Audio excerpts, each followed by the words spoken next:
Nichée au cœur des coteaux, Arbois est la capitale des vins du Jura. La culture de ces vignes remonte au temps des Romains.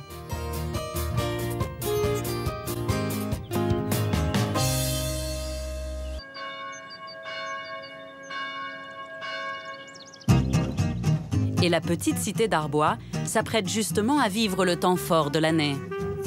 Le soleil a fait son œuvre. C'est aujourd'hui le premier jour des vendanges d'un vin typique du Jura, les vendanges du vin de paille. Bon allez, on va attaquer donc à faire du vin de paille dans les chardonnays en bas là-bas. Donc pas dans cette première vigne, dans la deuxième. Donc allez, on descend en bas, puis on va aller prendre des cagettes, puis on va attaquer. Alors, on met un petit peu de paille au fond. Pour ces vendanges exceptionnelles, pas de seau, mais ces cagettes garnies de paille pour recevoir les plus beaux raisins de la récolte.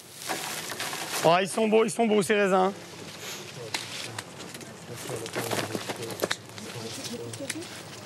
Une récolte méticuleuse dont Stéphane explique la technique aux nouvelles recrues Claire et Laure. Bon, c'est tout simple, on est dans des chardonnays. Le principe, c'est de cueillir les plus belles grappes et puis de les mettre donc sur un lit de paille dans les cagettes. Et il faut pas que les grappes se touchent, c'est-à-dire qu'on les met juste une à côté de l'autre et il faut qu'il y ait un petit peu d'air qui puisse circuler. Oui, prenez les grappes, vous regardez qu'il n'y ait pas de graisins abîmés dedans et puis on les dépose délicatement l'un à côté de l'autre. Voilà, une cagette. Ah, heureusement que Geneviève est là. Donc voilà à quoi ça ressemble la cagette une fois qu'elle est faite. Ah, regardez, avec une belle petite coccinelle.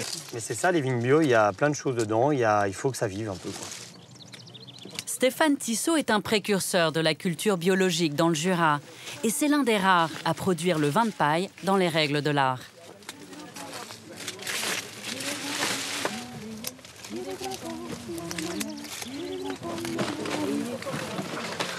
Bon, il n'y a pas la coccinelle, mais je crois qu'elle est bien.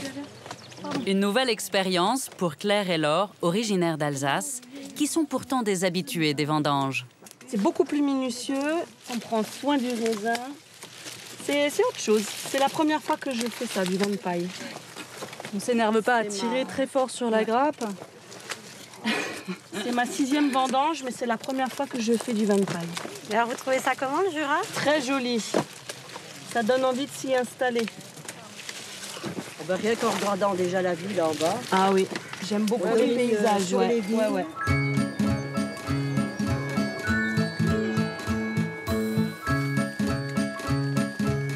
Donc on fait encore une dizaine de mètres et puis on arrête là après.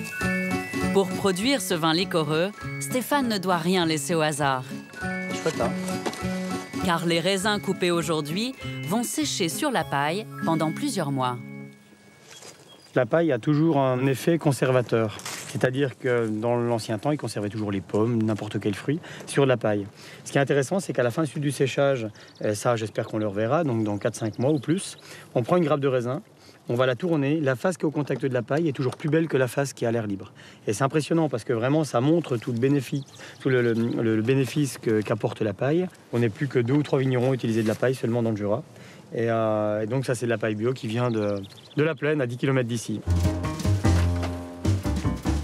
Le précieux chargement n'attend pas.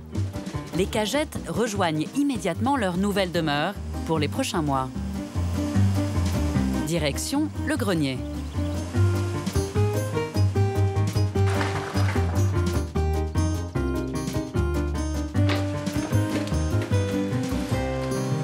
C'est là qu'on empile beaucoup de travail. Ici, Stéphane conserve 5 tonnes de ses plus beaux raisins. Grâce au lit de paille, ces grappes vont naturellement sécher jusqu'à l'hiver prochain. Le raisin va vraiment ce qu'on appelle passerier, c'est-à-dire qu'il va se confire, il va se concentrer en sucre, en acidité, en arôme aussi. Quand on fait un vin normal, on compte 130 kg de raisin pour donner 100 litres de jus. Et avec le vin de paille, pour 100 kg de raisin au début, on obtient seulement 20 litres de jus. Des fois même moins, ça dépend si on va un peu plus loin dans le séchage. C'est à cette patience et à cette exigence que le vin de paille doit son moelleux si particulier. Bon bah maintenant, puis on va faire quelque chose qu'on aime bien, c'est la petite cerise sur le gâteau, comme on dit, c'est finir un petit peu de déco. C'est ce que les Jurassiens appellent accrocher les chèvres.